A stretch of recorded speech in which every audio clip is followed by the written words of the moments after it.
Hello. Thanks for taking the time to check out my presentation. My name is Suzanne MacDonald, and I'm the Chief Community Development Officer at the Island Institute in Rockland, Maine. I'm excited to share with you a little bit about my experiences over the last decade or so of working with communities and other stakeholders on the sometimes challenging process of siting and developing renewable energy projects, or in this case, offshore wind. But before we get started, I actually have an ask of you, which I know is a little funny and odd for a recorded presentation, but hang with me here. I'm going to ask you to close your eyes, or maybe just pause for a moment and think as I ask these questions. Think about the US offshore wind industry and what you know of it. Who are the individuals that you think of as helping to lead the industry? Who are the individuals that come to mind that you think of as shaping the projects in the ways that they get developed along the coasts of our country? Can you picture it? You have something in mind? Okay, great. Because when I think of that question, the picture that comes to mind for me, you can open your eyes if you haven't already, is this picture right here, where we have leaders, community leaders from 4 of New England's islands. We've got Block Island in Rhode Island, Martha's Vineyard in Nantucket in Massachusetts, and Monhegan Island in Maine represented in this photo here. It's really in these people's backyard that some of the nation's first offshore wind projects are being built. And while you might not recognize them or know their stories yet, these folks are in fact playing a hugely significant role in shaping how offshore wind is being developed here in this region. And I know their experiences are informing what's happening in other parts of the country as well.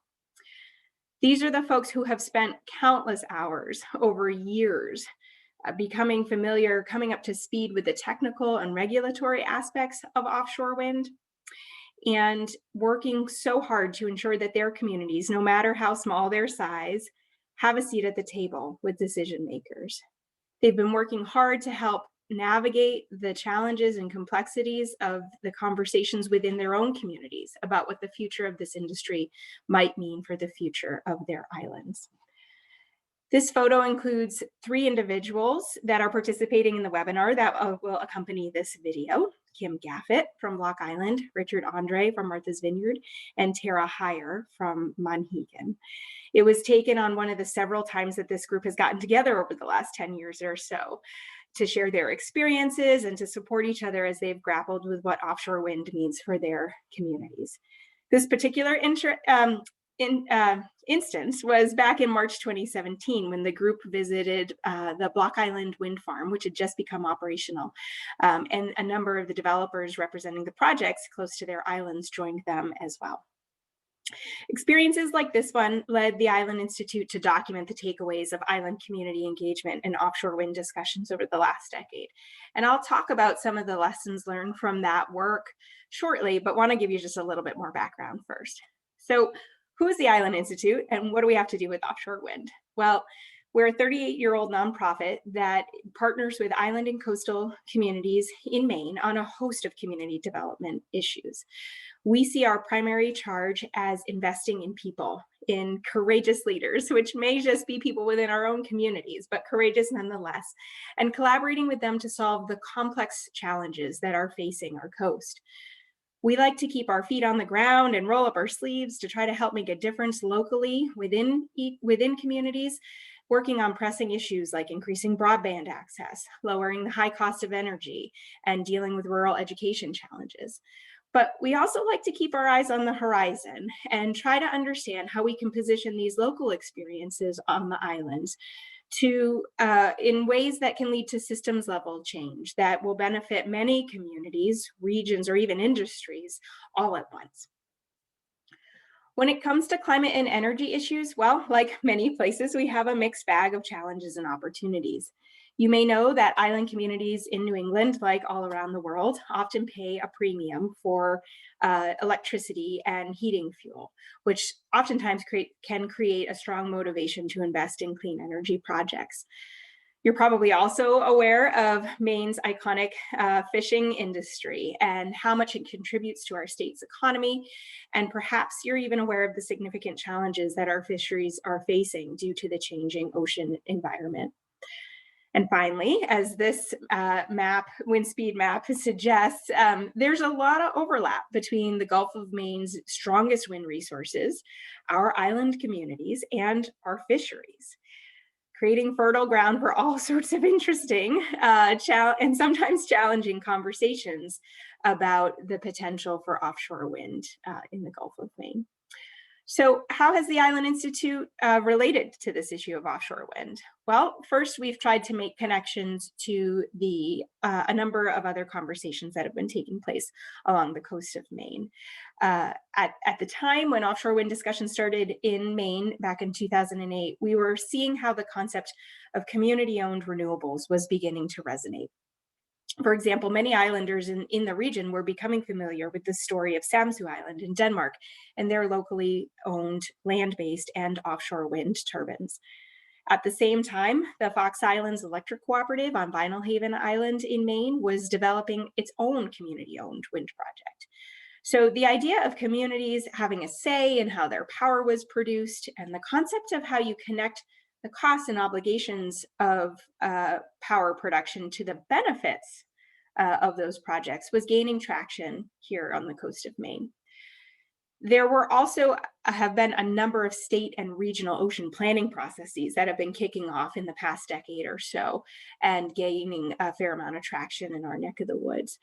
This really further underscored the question of who needs to be at the table when we're making key decisions that can affect a multitude of stakeholders, and the need for dialogue across sectors around these new ocean uses so that decisions were not being made in a vacuum. Our approach to offshore wind brought these two concepts together as we thought about the ways that as an organization we could add most value to these conversations.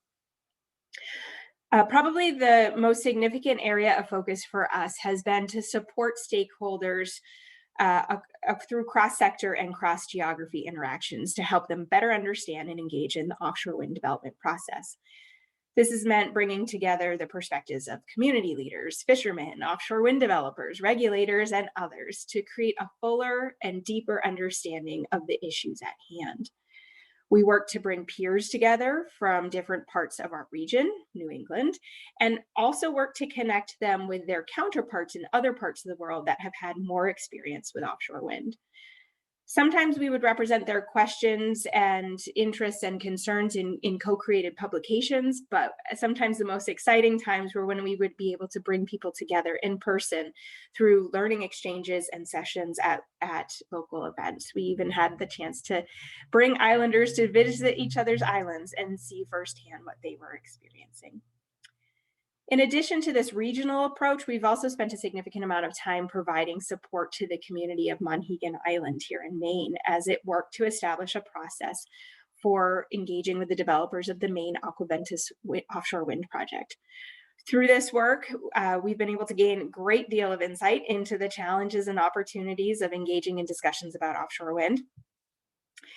All sorts of things, practical things, even in terms of how to establish a clear process for communicating within your community and for communicating with the developer, and how to get the information that was really needed and would be most helpful to the community as it was trying to better understand and weigh costs and benefits.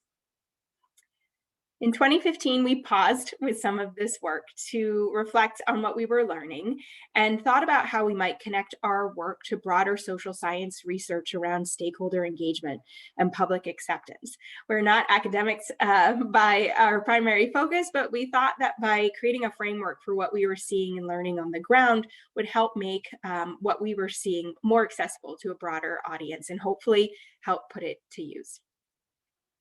In the end, our findings really boiled down to two major takeaways. One was about the need to make mutual learning accessible, and the other was about providing community benefits. So the first one, making mutual learning accessible. What is that? Well, it's our term for talking about what we need to do to reduce the barriers for different stakeholder groups to understand each other, and really to put local values and knowledge on equal footing with technical and regulatory information. The report highlights a number of different strategies that we feel like help to make mutual learning possible. And they include helping to increase access to readily available and appropriate information. This is really about available and appropriate to multiple different stakeholders. So on the community side, how are you helping to make the technical aspects of offshore wind a little bit easier to understand and locally relevant and specific? On the other side of things, how can communities who kind of have their own ways of understanding culture and local values make that a little bit easier for developers and others to understand really what's important and what the concerns were? Another strategy was about deliberative learning. Now, what is that? That is really this idea of having a purposeful exchange of information between various stakeholder groups that's done in a manner that is really meant to build understanding and ideally trust.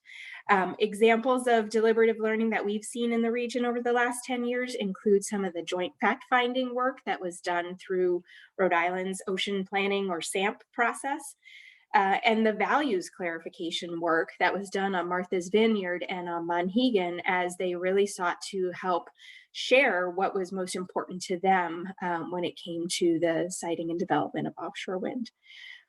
Deliberative learning can also include the learning exchange trips that the Island Institute hosted. And we've really seen that as a result of these types of strategies at play, we've been able to bring new information to the surface that oftentimes can help to unlock new ways of dealing with challenges or opportunities.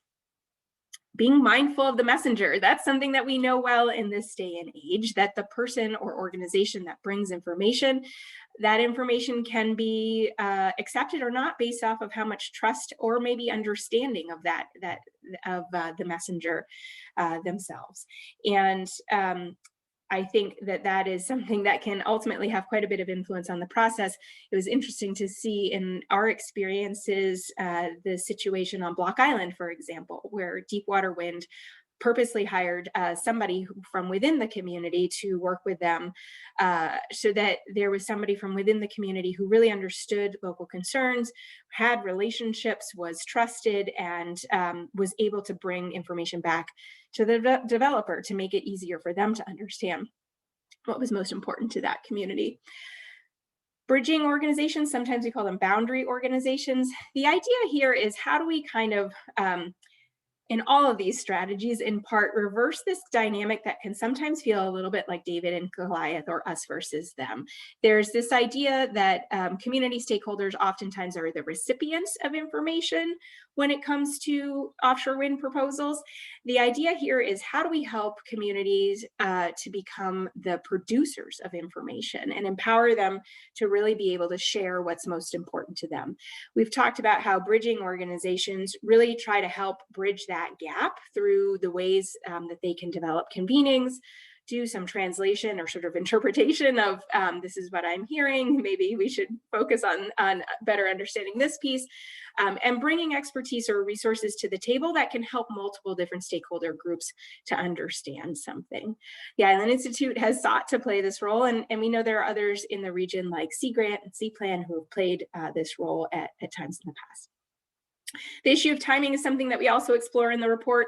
We all know everybody says early and often, engage your stakeholders, but we also know that there's a tension in the fact that developers are sometimes not ready to share their plans because they may not have enough information or detail.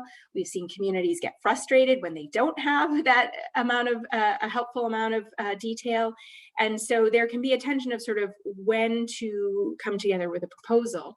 The report explores the idea of other planning organizations or planning processes, either through BOEM or through states, that are helping, or other processes entirely, that really help to put the issues on the table in a more general format that allows stakeholders to voice their concerns and issues before specific sites are actually put on the table. It allows for that time for learning before it's really focused on a specific site. So the second major takeaway was really about the importance of providing community benefits. And we know that this is very much a standard practice in renewable energy development, in offshore wind. And goes back to that initial concept where we've gotten some traction around how are you co-locating costs and benefit. We see that the ocean, that the wind is a public resource, and how do we benefit the sort of balance the public and private benefits of a project. Community benefit agreements is one of the ways in which we can take a look at that. We think it's important to take this perspective of balance, as opposed to what sometimes happens is a perspective of this is a bribe, it's a payoff, rather sort of to see this as a way that we're sort of equalizing the benefit that can come from renewable energy projects. The other piece is talking about the importance of trust and having a fair process as we get to the discussion of community benefits. And I think the mutual learning strategies that we just talked about are really provide a helpful foundation. And if a developer and a community can be engaging in discussion of the project in a way that builds trust, that is going to come to bear as there is discussion of community benefits as well.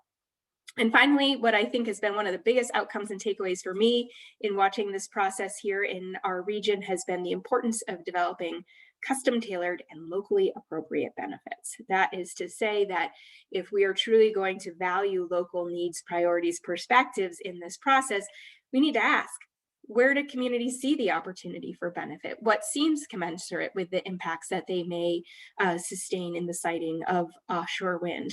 And really, how might we be able to find a little bit of a win-win here, in the sense that communities identify what's most important to them, and we seek to find, sort of through a collaborative process, a way in which the project's benefits agreement might be able to serve some of those needs. So over here on the right-hand side, you see a list of community needs that help to start off the Monhegan community benefits negotiation process, where the community really went through a visioning exercise of saying, what do we need? And let's ask the developer how they might be able to help us in meeting our goals, instead of necessarily feeling like they're only there to help the developer meet their goals.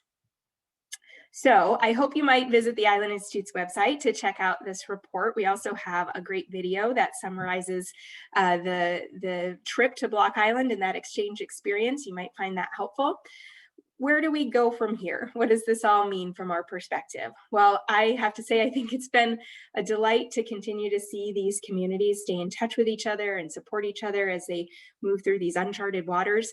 It certainly comes with challenges. It's not been an easy road, but I think the fact that these communities have very effectively gotten a seat at the table, had their questions asked, their concerns heard, and in all of these instances found ways to identify some benefits to deal with some of these impacts, I think is a great win, although I know it has been hard.